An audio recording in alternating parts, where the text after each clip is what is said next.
Dear student, ये lecture 7 का part second. Last lecture में हमने देखा कि क्लासिफिकेशन किस तरह किया गया है डिफेक्ट को।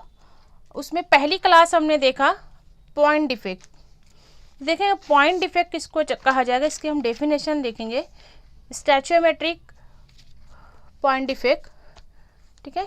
क्लासिफिकेशन फर्स्ट क्लास आती है पॉइंट डिफेक्ट। पॉइंट डिफेक्ट इसको क्या क्यों कहते हैं यहाँ पर?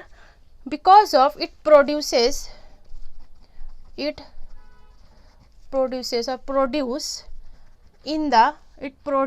In the arrangement of bases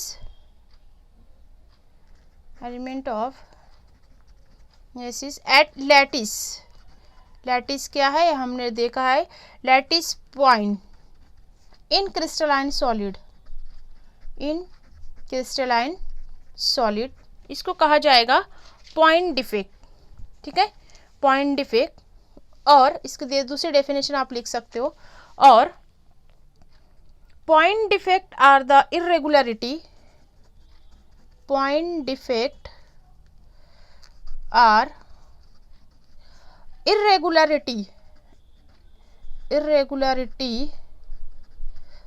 irregularities or deviation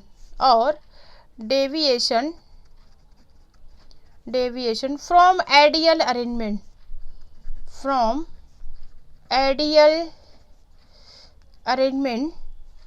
in a definite repeating pattern,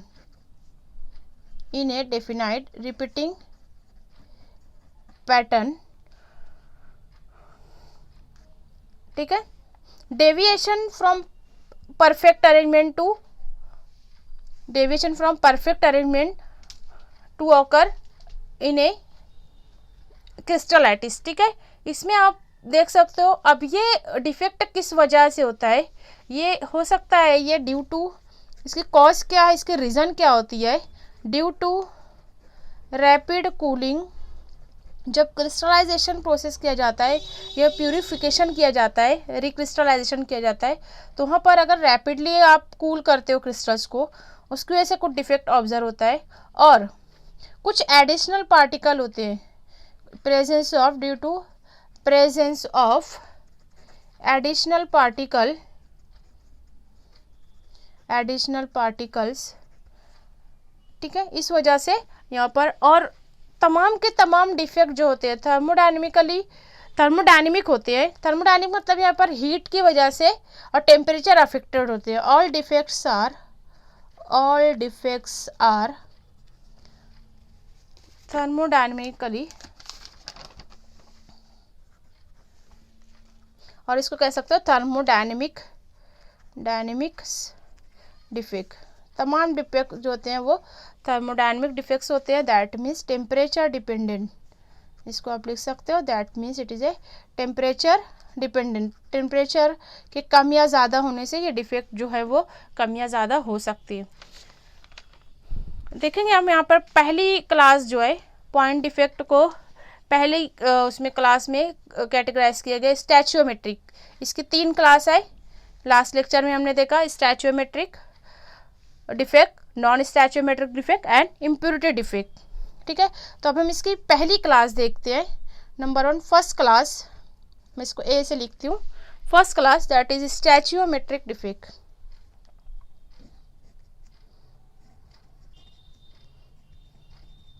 stoichiometric defect, अब इसको किस तरह हम डिफाइन करेंगे। This defects are point defect, these are point defect that do not disturb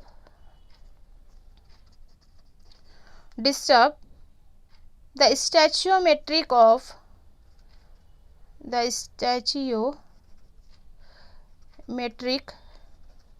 of solid. क्या मतलब होता है इसका, जो कि मैंने लास्ट लेक्चर में बताया था, स्टैचोमेट्रिक रेशियो चेंज नहीं होता है।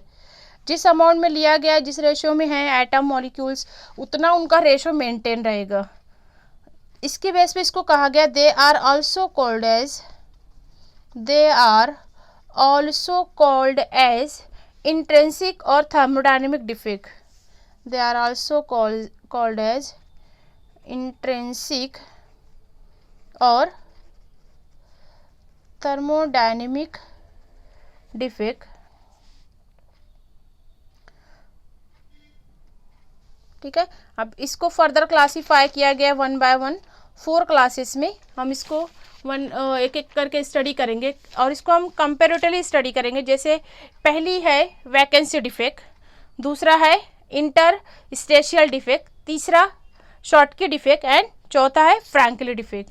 ठीक है, तो हम इसको कंपेरेटिवली स्टडी करेंगे। इस तरह आपको 4 कॉलम बनाकर हम इसको देखेंगे 1 बाय 1 के किस तरह यहाँ पर डिफेक्ट ऑब्जर्व होता है। सबसे पहली क्लास हम लेंगे स्टैचोमेट्रिक डिफेक्ट की, वैकेंसी डिफेक्ट। ठीक है, आप वीडियो को स्लो करके कुछ पॉइंट जो आपको नहीं समझ में आते आप वीडियो को रिपीट करके समझ सकते हो। यहाँ पर पहले आपको कॉलम लेना है। सबसे पहले तो नेम ऑफ डिफेक्ट, ये स्टैचोमेट्रिक डिफेक्ट है, पहली क्लास है। उसकी 4 क्लास देखने के लिए हम यहाँ पर फ़र्क देखते जाएंगे, उनमें डिफरेंस देखते जाएंगे क्या है।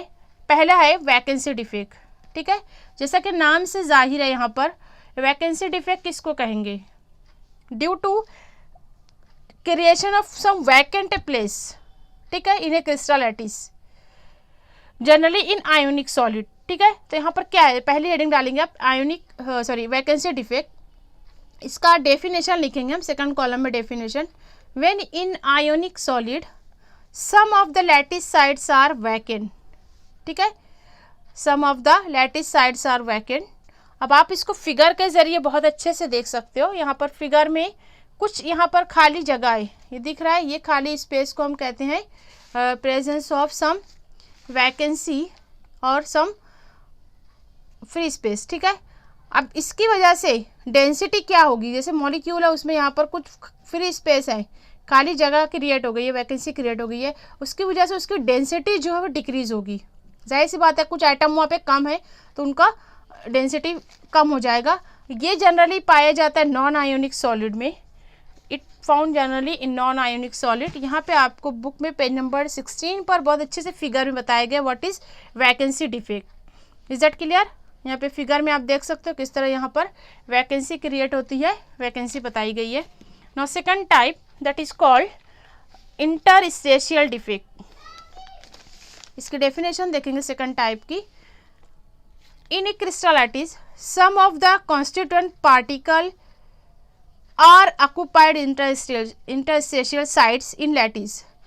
कुछ जो पार्टिकल हैं वो पूरे लैटिस जो है, लैटिस अरेंज हुआ रेगुलरली, उसमें कहीं पर बीच में दरमियान में कहीं पर भी वो घुस जाते हैं। समझ में आया, कहीं भी दरमियान में वो अटैच हो जाते हैं। इंटरस्टेशियल उसको कहा गया है। इंटरस्टेशियल यहाँ पर आप शगाफ को बोलते हो, खाली जगह पे कुछ जो दरार पड़ जाती है वहाँ पर कुछ एटम अगर अरेंज हो जाते हैं, कुछ पार्टिकल, तो उसको कहा जाता है इंटरस्टेशियल डिफेक्ट। ठीक है, अब इसकी वजह से क्या हो जाएगा ये देखेंगे यहाँ पर हम फिगर में। इसको भी बुक में 2 क्लास में डिवाइड किया गया। एक जो होता है खुद इट सेल्फ वो अरेंज हो जाते हैं इंटरस्टेशियल, और कुछ जो होता है वो वैकेंसी क्रिएट करते हैं एक जगह और दूसरी जगह आकर वो अरेंज हो जाते हैं। यहाँ पर ये फिगर में आपको बहुत अच्छे से बताए गए पेज नंबर 17 पर। सी दैट यहाँ पर ये इंटरस्टेशियल है, पहले टाइप है सिंपल। ये तो या तो ऐसा होता है ये कहीं पर शगाफ में इंटरस्टेशियल साइड में अरेंज कर लिए खुद को, या दूसरी कंडीशन ऐसी होती है एक जगह से उठकर ये दूसरी जगह अरेंज हो जाते हैं क्रिस्टल लैटिस में। समझ में आ रहा है, यहाँ वैकेंसी क्रिएट हो गई, यहाँ पर इंटरस्टेशियल एटम जो है वो अटैच हो गया। इसको सेल्फ इंटरस्टेशियल भी कहा गया है। It is a second type of stoichiometric defect. अब इसकी वजह से डेंसिटी में क्या फ़र्क पड़ता है, द डेंसिटी रिमेन सेम। वहीं पर वहीं अंदर ही अंदर आइटम मौजूद है और वो खुद को अरेंज कर रहा है, तो डेंसिटी में कोई फ़र्क नहीं पड़ेगा। They are generally present in non ionic solids. Is that clear. Now in next lecture, in next part we study that the Schottky defect and Frankl defect. Okay, thank you.